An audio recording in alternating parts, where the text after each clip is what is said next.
I think that before we can understand these kind of big questions of, why don't things work out the way I want, and why do bad things happen to good people? These are really huge questions, which obviously we can't talk about and explain fully, in a few minutes. And it's something that, in order for us to even begin to understand or begin to grasp, we have to have certain definitional fundamentals in place. So there are a few things I want to start with to make sure that we're all on the same page when it comes to these questions. The first is that the definition of good and bad. I think this is extremely important that we clarify what it means, because to each person, a good thing, one event might be considered good in someone's eyes and might be considered the worst thing ever in someone else's eyes. And so the definition of good and bad for me may not be the same as someone else. So now there's sort of a subjective understanding of what's a good thing and what's a bad thing. But I want to step back and actually look at the objective sort of capital good, capital G, and bad, capital B. That the khair and the opposite of khair, or something that is shar, as we would describe it in the Quran.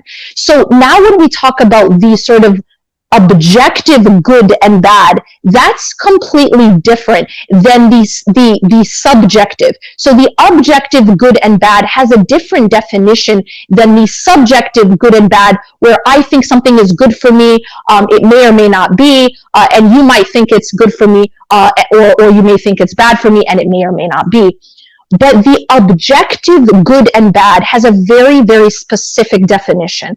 And that is this: anything that brings us closer to our objective, ultimate purpose is good for us, capital G. In other words, it is khair. Khair, the objective type of fundamental goodness.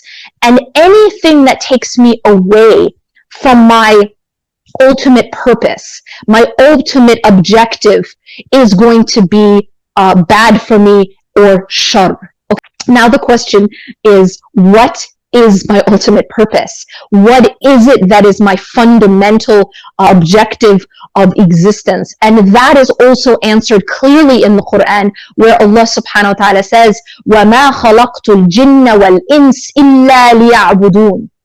Allah subhanahu wa ta'ala tells us the objective of our existence. This isn't just the objective of our time on this earth, but the objective of our existence, of our creation. Allah subhanahu wa ta'ala clearly defines, and you find that the illa here, what is the exception here? That we have not created jinn and human beings for any purpose except ubudiyya, except to worship Allah subhanahu wa ta'ala, to know God, to love God, to devote ourselves and our lives to God. So when I say that my purpose is to enslave myself to Allah subhanahu wa ta'ala, then what that means is that any event in my life, anything that I am given, or anything that is taken. Now this is very deep, because sometimes I am brought closer to Allah, or I am brought closer to my purpose through what appears to be deprivation. So sometimes it is by Allah taking from me that I am actually brought closer to my purpose. But this on the outside appears to be something bad. For example, if we look at the example of Qarun in the Quran. Now, Qarun is a man who Allah subhanahu wa ta'ala blessed with money. He blessed him with so much money and so much, property. He had so much that he owned that it was actually difficult for many people to carry all of his wealth. This is how he was described in the Quran as being extremely wealthy. And he was given so much, and he used to walk among the people showing it off, right? almost like a red carpet type of moment, right? And then he had spectators, people looking at him and saying, oh, wow, look at what he has. We wish we had what he has. Kind of that ooh, ah type of thing that we see with, the celebrity worship type of culture. And so these people are looking at him and they're wishing they had what he had. And there was a second group of people. So Allah describes these people as those who sought this life, the people who desire the life of this world. And then there was a second group of people who Allah subhanahu wa ta'ala gave knowledge to. Those people looked at Qarun and they saw through the glitter. And they advised him to be grateful and to be humble. And his answer to them was, إِنَّمَا أُوتِيتُهُ عَلَى عِلْمٍ عِنْدِي. That indeed I got all of this from a knowledge in me. He took credit for his gifts. And so Allah subhanahu wa ta'ala continues in the story and tells us what became of Qarun, that actually Qarun was destroyed. Allah tells us that he and his house were destroyed. And then we're told that after that, the people who wished that they had what he had were grateful that they were never given what he was given. So now when we examine this story, and Allah does not ever tell us stories just to entertain us. Allah tells us stories because they are lessons for us. When we examine the story, we recognize that sometimes when we get what we want, it isn't good for us. And in the case of Qarun, he had what he wanted, right? He had wealth, he had all of these possessions, but was it actually good for him? In fact, getting what he wanted turned out to be the cause of his destruction because it actually ruined him. And for many people, this is what wealth, for example, does. But not just wealth, but sometimes it's in other gifts of Allah subhanahu wa ta'ala. So sometimes Allah subhanahu wa ta'ala withholds in order to protect us. Sometimes Allah does not give us what we want because He knows that if He gave us what we wanted, it would ruin us. It would destroy us. And Allah knows best. Allah subhanahu wa ta'ala tells us in Surah Al-Baqarah, وَعَسَىٰ أَن تَكْرَهُ شَيْئًا وَهُوَ خَيْرٌ لَكُمْ. It might be that you hate something and it is good for you. وَعَسَىٰ أَن تُحِبُّوا شَيْئًا وَهُوَ خَيْرٌ لَكُمْ. And it might be that you love something and it is bad for you. وَاللَّهُ يَعْلَمُ وَأَنْتُمْ لَا تَعْلَمُونَ. And Allah knows and you do not know. This is the essential concept we have to absorb, is that Allah knows and we do not know. Sometimes we very badly want something, but it is actually harmful for us. I want to just give an analogy to sort of explain this idea. Imagine a child. So imagine you have a 2-year-old and the 2-year-old sees you cutting with a knife. Okay. And as everyone who's ever interacted with a toddler knows, they want to do everything that they see you do, right? So when the toddler sees you cutting with a knife, what does the toddler want? The toddler in that moment only wants one thing, and that is the knife. And that toddler, anyone who's dealt with children knows that when the toddler puts something in their mind that they want, it will be the end of the world unless you give it, right? So that toddler wants the knife. That toddler is determined to get the knife because the toddler thinks that this is what you're doing, and therefore the toddler wants the same. Maybe the toddler thinks that this is a toy. It's going to make him or her very happy. So the toddler has their eyes on the knife. Now, the question is this. If you give that toddler what he or she wants, what's going to happen to the child? And everyone knows that if you give a child a knife, no matter how badly they want it, all they're going to do is hurt themselves. All they're going to do is cut themselves. They can even kill themselves without knowing it. And this is what happens sometimes with Allah subhanahu wa ta'ala. We so badly want the knife. We so badly want that thing, whatever that thing is. Maybe it's being with a specific person, marrying a specific person, having a specific job, getting a specific position. Whatever it is that we so badly want, and everybody wants different things, right? But sometimes that thing that we want so badly is a knife. And it is Allah subhanahu wa ta'ala who knows that it is a knife. Whereas from our perspective, we're just like that child. that's what I want, and that's what I want, right? And it's the heart wants what the heart wants. But for that child, the heart wants the knife. But that does not mean that it is good for the child. And so when we ask this question of why can't I get what I want, it's extremely important that we recognize that Allah knows and we don't know. There are times when we want things that will not be good for us.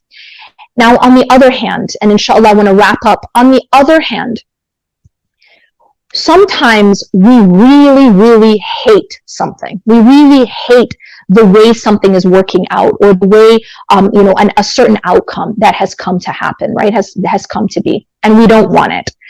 And sometimes, Allah subhanahu wa ta'ala knows that is good for us. Sometimes it is bitter medicine, but it is curing us. And right now we're having a lot of debate, for example, about this COVID vaccine, right?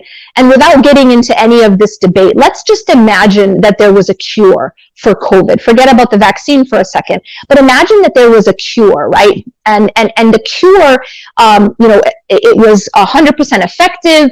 It wasn't going to have any side effects, and it was going to cure you, right?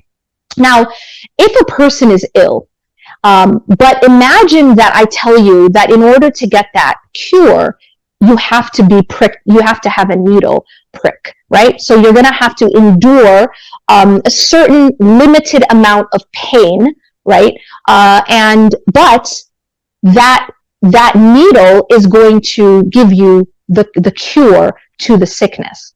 So now the question is, what are you going to say? Well, as an adult who understands the full situation, you're going to look at that and say it's worth it, right? This is the cure. It's going to save my life. Yes, I'm going to endure a limited amount of pain, but that is medicine that's going to save my life, right? An adult can see that.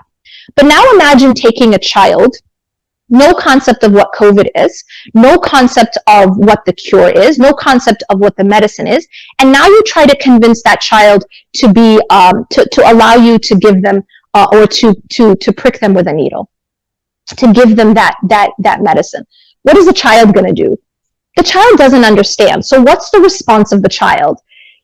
Anger, very, very, very sort of like aggressively pushing away the needle, right? But what the child doesn't understand is that they are also pushing away the cure. They are also pushing away medicine.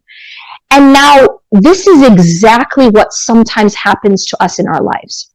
Allah subhanahu wa ta'ala sometimes gives us things in our lives, gives us situations in our lives, experiences in our lives, people. Sometimes the needle is a person in your life. But within that needle is a medicine. Within that needle is a cure. And that medicine and that cure actually is making us stronger. It is actually intended to save us. It is not intended to destroy us. So one could say that child never wanted the needle. The child never wanted the cure, but the cure saved the child. And sometimes you have to give it to the child, and it is your mercy and love for the child that will force that child to get the cure, even if the child doesn't want.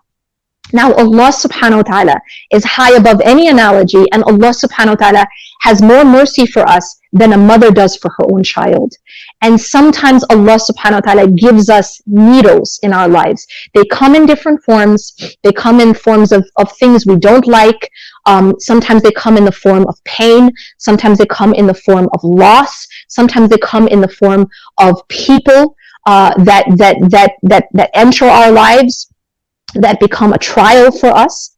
But within the needle of that situation is actually a cure to make us stronger and to actually allow us to overcome and to come out of that situation stronger and better than we were before. So it's really, if you take a step back, it's about looking at the entire experience and the situation from the lens of the adult who understands the full picture, rather than the lens of the child who only sees the pain. If we are able to step back and to look at the big picture of what is our ultimate purpose, and is Allah subhanahu wa ta'ala giving us this situation to make us stronger and to help us and to save us, rather than looking at it as Allah subhanahu wa ta'ala depriving us, or Allah subhanahu wa ta'ala hurting us. And so it really